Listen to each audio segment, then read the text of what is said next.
Welcome to the Growth Pod. Today on the podcast, we have Chris Hood, who is the CEO of Muddy Robot Games and the CMO of Poly API. He is a keynote speaker and thought leader in digital strategy with over 3 decades of experience in online development. His expertise has been applied across many industries, including finance, healthcare, retail, and nonprofits. Chris, welcome to the podcast. Thank you. Great to be here. I am so excited. You are going to share the art of customer transformation with us today, and I am so excited to learn more. Before we get started, can you share what is customer transformation and how can we use it to unlock growth in our businesses? Yeah, so customer transformation is a framework that I developed that basically takes a customer centric view so that you can help your organization, your business, your company have a different mindset in terms of how you serve your customers. And it's a 7 stage framework. It starts with the customer, obviously, customer first, and then it goes all the way into the business side of it. So we take this kind of outside in perspective, start with the customer, go from the outside inwards to generate business value. And along the way, ensure that your culture, your technology, all of the business operations are all aligned with what your customers' expectations are. So, how you really start to benefit from this is the more that you are aware of what your customers are asking for and what they need from you, the more that you're able to solve their problems, then the easier it is for you to generate more money. I love this perspective. I think that as somebody, you get into business to solve a problem for somebody, and you have a vague idea of who that person is, but you don't really understand how they necessarily relate to your business. So I think it's so important that you're taking this concept of starting with the customer and then bringing it all the way through to create more value in your business. You've worked with companies like Google and Fox Broadcasting with shows like Glee and American Idol. How do you see these companies leveraging customer transformation? And did your work at larger companies inform your process of customer transformation? Yeah, it's a great question because in a lot of spaces, crazy enough, they're not focused on this type of philosophy. You would think that the larger organizations, the big brands that we're familiar with, are all in on this, but unfortunately, they're not. And that's also one of the reasons why I wrote a book specifically on customer transformation, was to help not just small companies but also enterprise larger companies go through this process. One of the biggest challenges that we see is that they are focused on the wrong things. A lot of times they're focused on the technology. This is especially true right now with something like artificial intelligence. So many people want to focus on AI, but not focus on, well, do your customers even care about it? Do your customers want it? So we jump on these bandwagons of new technologies like AI, and then we forget about what the actual need of the customer is. So these strategies, this framework of customer transformation, acknowledges that it's actually the customer that is transforming first. It's the customer that is having new expectations of how they want to engage with you. And you, as a business, have to learn how to transform to meet those needs. And when we think about large companies, they are often very slow to make that transformation happen. And then smaller companies can do it, but they're so worried about the hype of whatever the newest trend is that they've got to go and jump on that also without really talking to their customers first to figure out what they need and then adapting to that. And so, again, customer transformation really is all about starting with the customer first, understanding what those specific needs are, and then making the adjustments accordingly. I think that's so important. If somebody is listening to what you're saying now and they want to take that first step into making sure that their business is utilizing customer transformation to set them up for more growth, where do you recommend they start? Sometimes the simplest answer are the most obvious answers, which is go talk with your customer. like, I've had this same question come up, I don't know how many times. And I say, well, have you actually talked with your customers? Oh, no, we haven't done that yet. And this is more than just surveys. This is more than just going and doing some type of focus group. This is genuinely sitting down, having conversations, and doing it on an ongoing basis.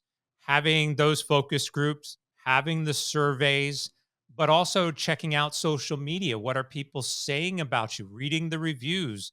What are they thinking about you? How are your employees engaging with your consumers? What are they hearing? It's amazing.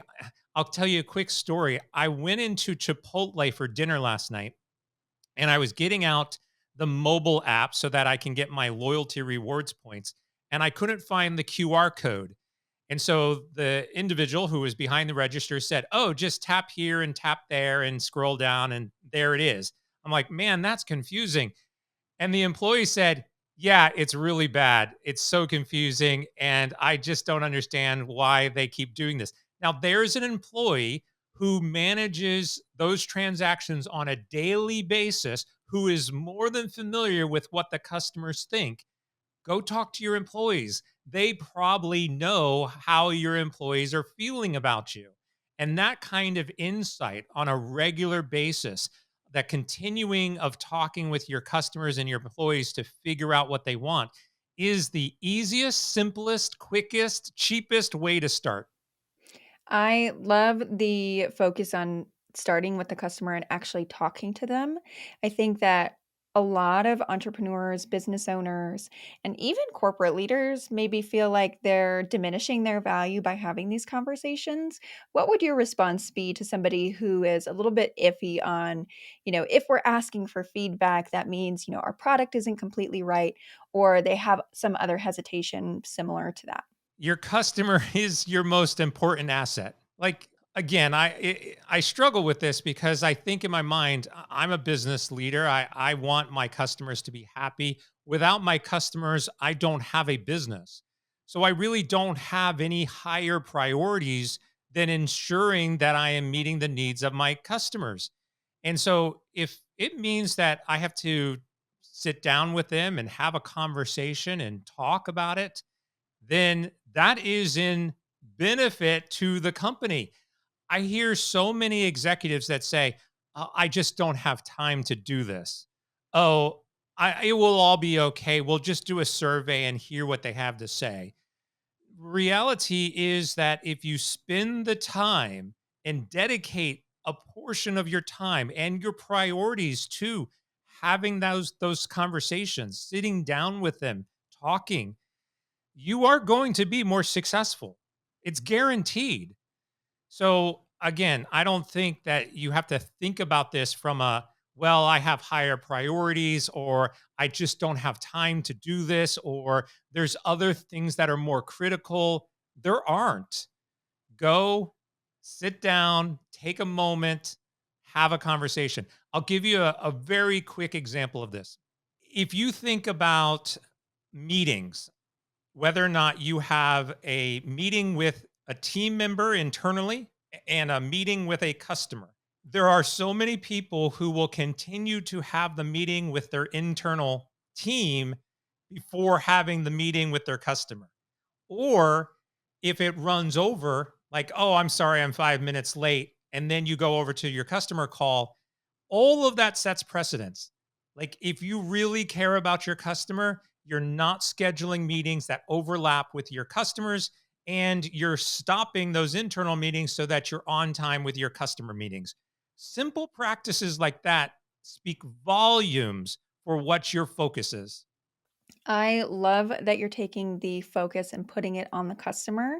I'll add to your story with a story of my own. I consulted for a company that was very customer focused, and at every all hands, they would bring a real customer, somebody who loved the product, onto the all hands, but they would leave it till the very end. And so, if the all hands ran over, the marketing department liked to talk really long about everything that was going on, or product had something new, the customer who we brought to showcase at the all hands was left and given, increasingly fewer moments to share their appreciation and the things they loved about using the platform. And so I think that it's so important what you're saying. Make sure you're making them a priority. They could have taken that and moved it to the beginning of the meeting using your suggestions, and then made sure that they were the star of the show and then went into the company business. Absolutely 100%. Make them first. And you know what? If they went the entire hour and you ran out of time, who cares? Go reschedule all of your internal meetings for a later point. Like your focus is the customer, make them the star, as you said. Take all of the time you need for them to share whatever they want to share with you. All of your internal stuff can wait. I think that's so important. If somebody is looking to start implementing customer transformation, what are some pitfalls that you've seen other people fall into that you can help us avoid? Yeah, your biggest pitfalls are one, you think you're already doing this. There's a lot of times where I'll go and I'll consult with a business. Maybe I'm doing a workshop and I'll ask people to raise their hand. How many people think that you are doing this right now? And usually 90% or plus are raising their hand.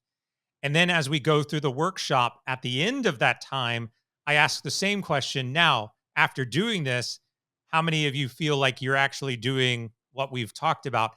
And no one is raising their hand. So it shows you that your belief is that this is something that is already happening. And in most cases, it's just not happening. So that's one pitfall. The other pitfall is assuming that you already know what your customer wants.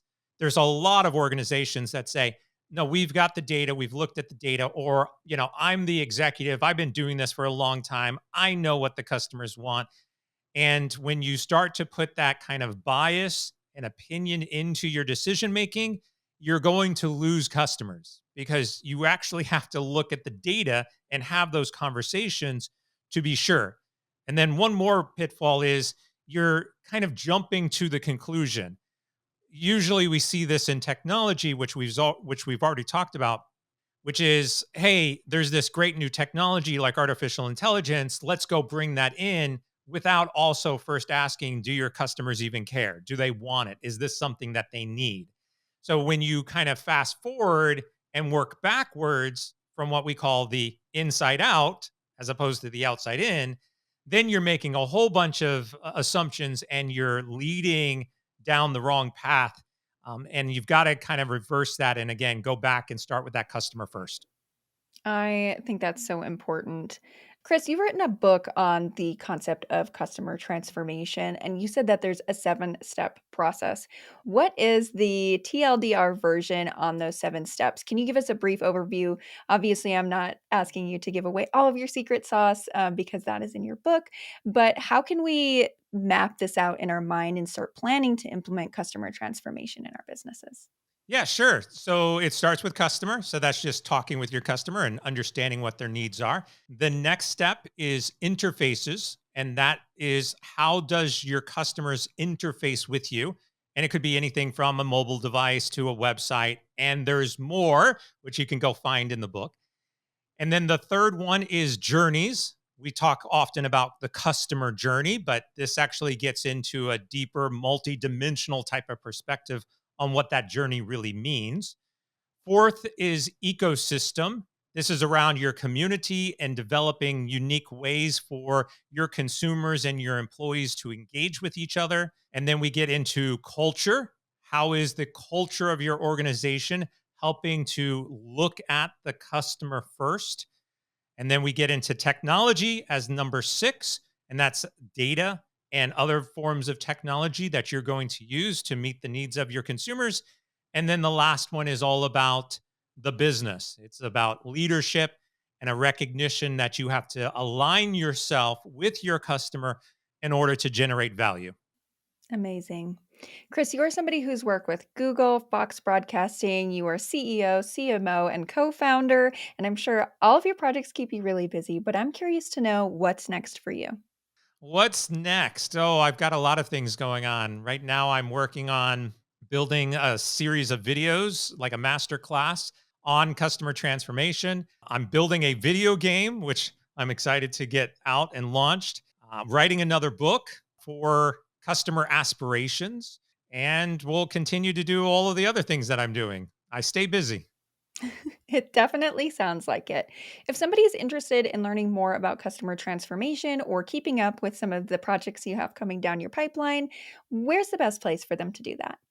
Best place is on my website. So you can find me at chrishood.com, CHRISHOOD.com. And there you can connect with me through social media. You can find my blog. You can find my podcast, my videos. Anything you want to know about me is right there on my website, chrishood.com. Amazing. Chris, thank you so much for joining us today and sharing the art of customer transformation. I know I got a lot out of it, and I'm sure our audience did as well. Thank you. Thank you for listening to this episode of the Growth Pod. I look forward to seeing you in the next one.